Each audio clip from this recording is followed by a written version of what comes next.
عبسلام والله لا آدم الشباب محقق قبل سنة الشباب حزبان وترسنا حزبان وترسناي نوع حزبي وترسن يا الشباب الدبي حرتي قصنا على شقيني مدة 6 سنة عمل شقينا حاجة كرعة waxaan ka raacay beerxaani beerxaanaan ka raacay waxa uu kalifay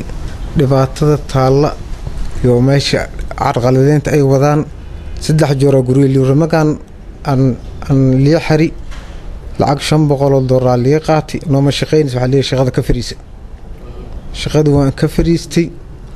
hadda gurigeeda ugu soo weerareen الشباب waxay sheegaan dadku waxay u sheegaan